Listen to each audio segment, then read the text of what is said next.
Hello and welcome back. In Module 2, we are going to be learning about the Indian philosophical traditions and the epistemology. But before we delve into today's lesson, let's take a glance back of what we have learnt in Module 1, which was basically understanding the Indian knowledge system. There we did see what was the definition of the Indian knowledge system, where it encompassed the holistic growth of an individual. We also saw that the scope of it was very, very vast. It approximately encompassed all that we have now and we are learning, be it science, be it mathematics, be it philosophy, psychology, neurosciences, even the number system that we have, it still has its roots in the Indian knowledge system. And whatever was given to us then had a solid foundation on beliefs, on truths. There was nothing which was made up. And that is why we continue to believe and continue to use that system in our day to day living and in every learning aspect that we have. They not only believed in experiential learning, but they also believed in impartial deliverance of the subject in the form of a guru and a shishya chemistry that was there in earlier forms. We also did see that the language that we use, the recitation, the mnemonics, the phonetics, etc., the grammar was there then with a solid logic, and it continues to guide us. So in lesson 2.1, we talk about the 6 classical schools, which is Nyaya, Vaishiksha, Sankhya, Yoga, Mimamsa, and Vedanta. In the context of Indian knowledge system, or IKS, the 6 classical schools refer to the 6 orthodox Ashtika philosophical systems that acknowledge the authority of the Vedas as a reliable source of knowledge. So all this was there formulated and reliable because everything had a belief system, everything was experiential learning. The very first of the orthodox schools being Nyaya.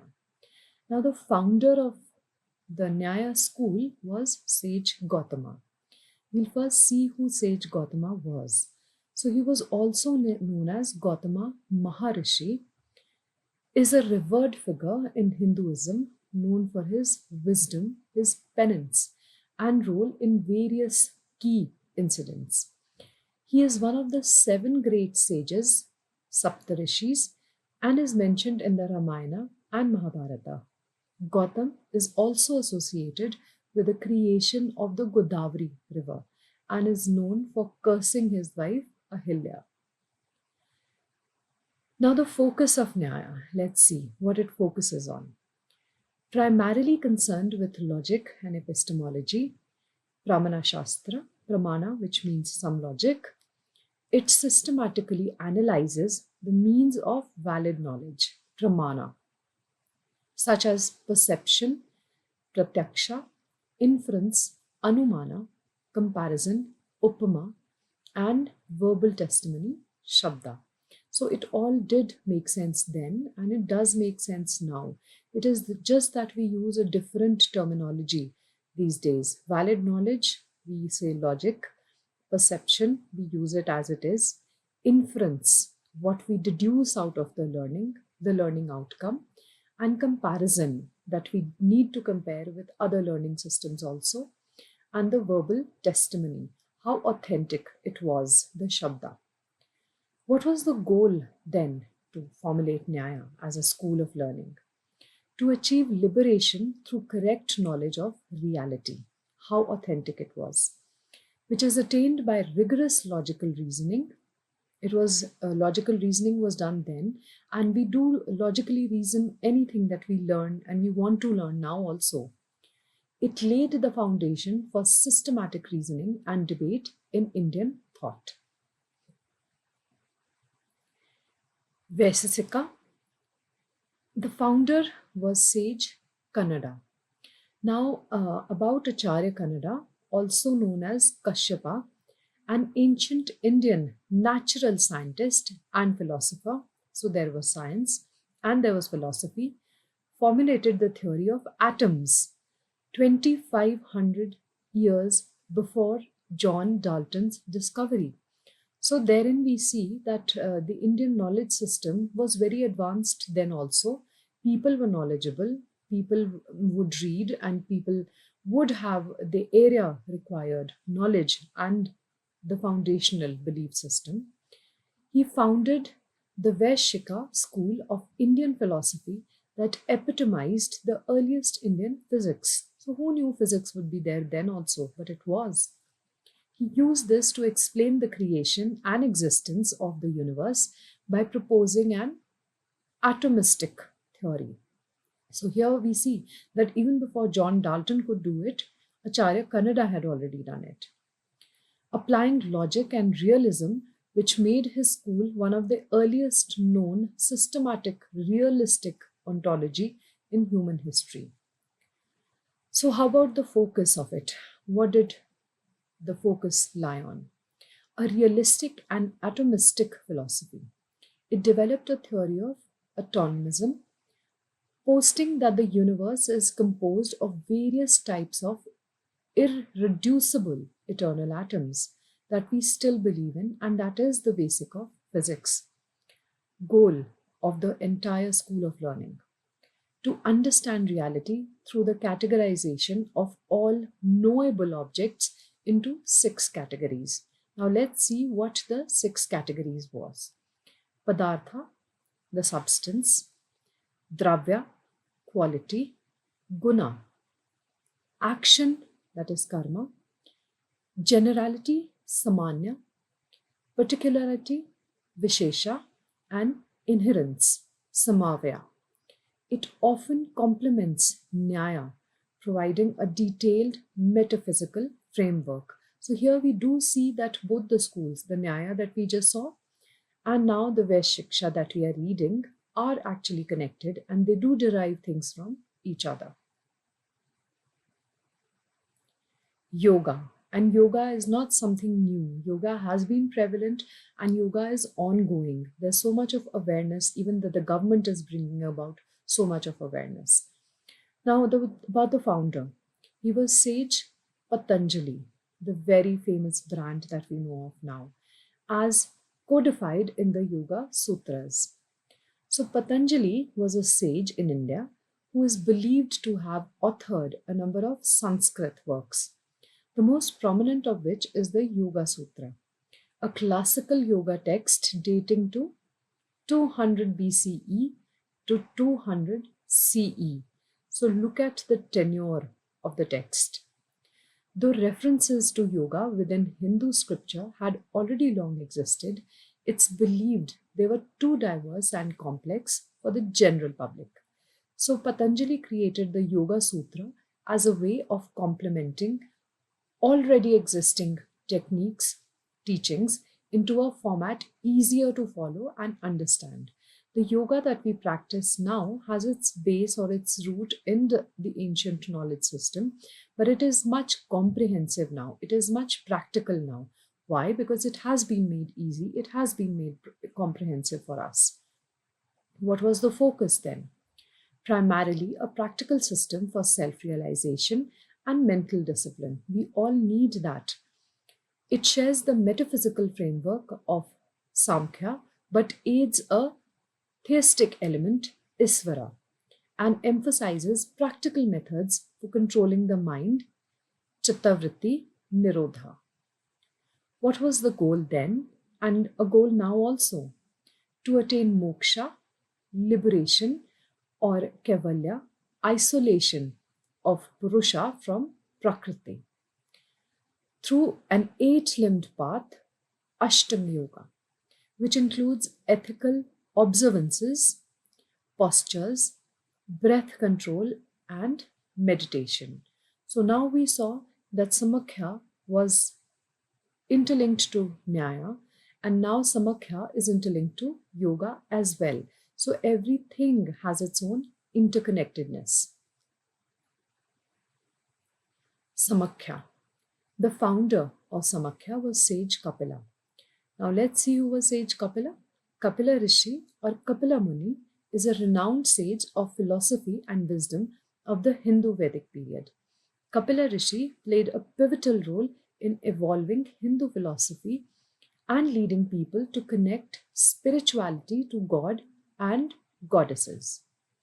As per Kapila's legends, Kapila Rishi is himself stated to be an incarnation of Lord Vishnu.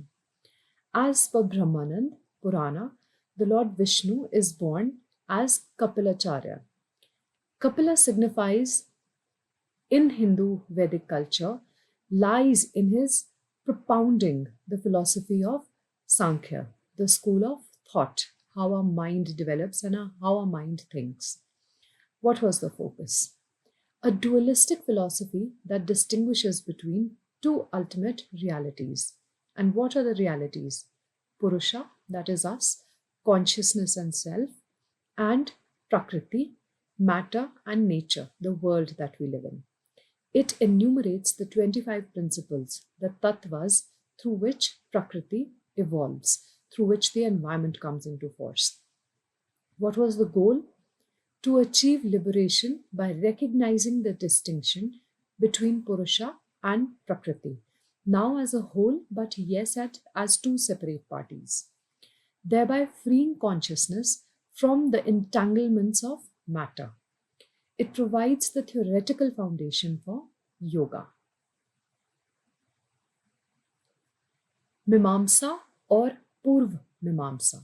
The founder was sage Yamini. Who was sage Yamini now? He was a prominent figure in ancient Indian philosophy and is revered in Hinduism. He is best known for the founding the Purva Mimamsa school, which emphasizes the importance of ritualistic practices as described in the Vedas for achieving good karma. He was also a disciple of the sage Ved Vyasa. Now, here we do know all our actions matter and our actions have consequences. So, here he just inculcated the ritualistic practices and he emphasized the importance of how we can achieve good action and be holistic. What was the focus on?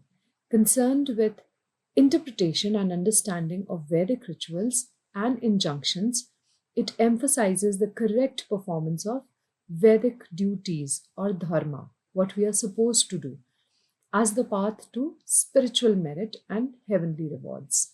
We all believe in a heaven when we all wish to go there. Goal: to establish the authority of the Vedas and provide rules for their interpretation. How are they applicable? How are they logical? Ensuring the precise performance of rituals and ceremonies for desired outcomes. Every ritual, every ceremony that we perform has its own logic, has its own base. So that what was propagated by Mimamsa, the school of learning by sage Jamni. Vedanta or Uttara Mimamsa. The founder was sage Badarayana. Now, about Badarayana is one of the most revered sages in Hindu philosophy, best known as the author of Brahma Sutra, also known as Vedanta Sutra, which form a foundation of the Vedanta school of Hindu philosophy. His teachings and writings have played a crucial role in shaping Hindu metaphysical role, thought, and interpretation of the Upanishads. He is often identified with Vyasa, the great sage who compiled the Mahabharata and the Vedas. Now let's see what the focus lied on the Vedanta school of learning or Uttaramimamsa. The culmination of Vedic wisdom primarily dealing with the nature of Brahman, the ultimate reality, Brahman, the universe, and Atma, the individual self. So how we connect and how we have a place in the universe and their relationship. It aims to answer fundamental questions about existence, how we are, our being, knowledge, and liberation based on the Upanishads. What was the goal? To achieve moksha, that was liberation, through the realization of the true nature of Brahman and its identity with Atma. Vedanta has numerous sub-schools. The most prominent of the schools that are there, we will be talking about. These 6 schools represent the diverse and profound philosophical traditions that emerged from the Vedic corpus in India, each offering a unique perspective on reality, knowledge, and the path to liberation. So we know that we are very, very realistic. We need to have knowledge. We need to feel liberated.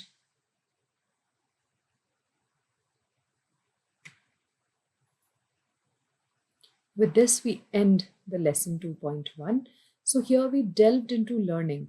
What are the 6 important schools that we have? And we talked about the school of Nyaya. We talked about the school of Vaishiksha. We talked about the school of Samakhya. And we did see that how all these schools of learning are interconnected, how they bring about reality, how about they bring about knowledge, how they bring about the theory of logic to us. Because these days we do depend on lots of logic, and especially logic which is knowledge based. Anything which is not knowledge based and is not logical, we do not even waste our time into learning that. So when we talked about all these schools with the sages, with the kind of knowledge they brought about, with the kind of study they must have done, and with the kind of impact that they had in those systems, that it did bring about so much of resurrection, so much of empowerment, so much of enlightenment. Now, if we do go back and see, then we do see that the atomic theory was already there in existence when we say that Dalton proposed the theory. That theory did have a base in the Indian knowledge system. And that basic of the theory formulates all the metaphysics that is happening around us. We have talked about the universe, our role in the universe, the world, our role in the world. But then we also need to understand that the interconnectedness will remain, but we as individuals and humans are a separate entity, the universe a separate entity, the world as a separate entity, the environment around us a separate entity. But when we talk about the environment, we know that we rely on the environment largely, but then nothing of the environment affects us if we do not give it a very, very deeper thought.